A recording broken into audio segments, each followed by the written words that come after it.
Tonight, Ann Coulter has a new column out today about the nuke situation in Japan, and here she is. The column is entitled "A Glowing Report on Radiation." Glowing radiation, very, very good. But you are not down on radiation poisoning. Well, it's not me. I'm citing a stunning number of physicists, and from the New York Times and the Times of London, there's a growing body of evidence that radiation in excess of what the government says are the minimum amounts you should be exposed to are actually good for you and reduce cases of cancer. The New York Times science section, for example, a few years ago reported on a study from Canada where all these women who had had tuberculosis got an inordinate number of chest x-rays. Well, their breast cancer rate was lower than the general population. There were apartments put up in Taiwan in 1993 that accidentally contained an inordinate amount of cobalt-60, a radioactive substance. After 16 years, 10,000 occupants of these buildings being hit with 5 times what the government says is the minimum amount you should be hit with.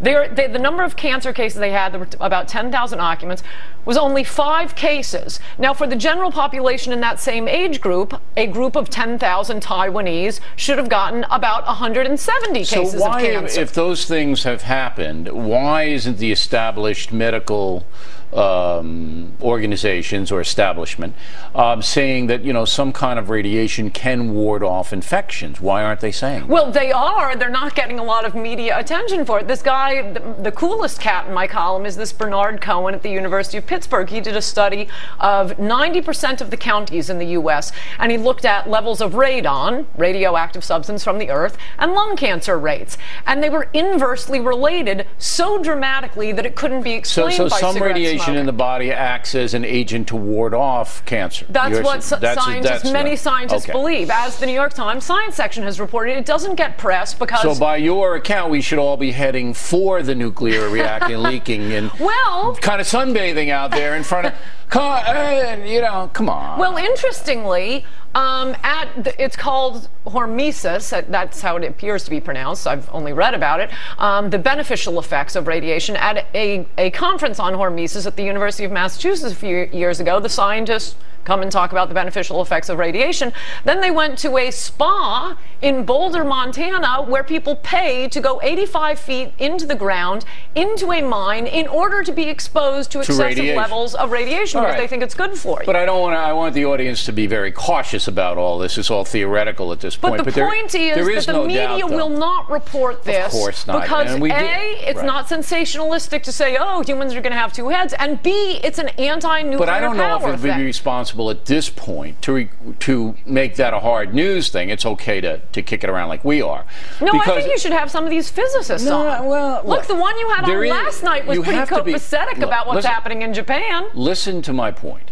You have to be responsible in a sense that the prevailing wisdom is there is a level of radiation that's going to hurt you and perhaps kill you.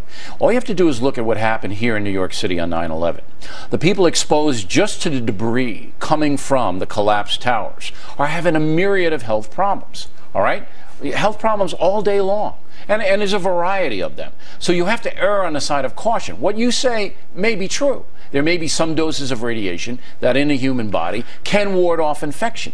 But in something like this, you have to get the folks out of there. Okay, but and you have to report you have to report worst case scenario. But what you just described is not true. You say that what the scientific community says is that at some level radiation is bad for you. No, that is not what at least the news is reporting. Well, all you have they to look say is, the tiniest drop of radiation is dangerous, and the point is that is absolutely not true. Some true. Radiation will kill you, as we saw in Hiroshima and Nagasaki when people were incinerated. The counter argument among the scientists, not among the journalists, among the scientists is there could be other complicating factors. Perhaps we're not counting correlations and not causation. It is not, this effect does not exist. Provocative as usual, Ann. Thank you very much. Thank you.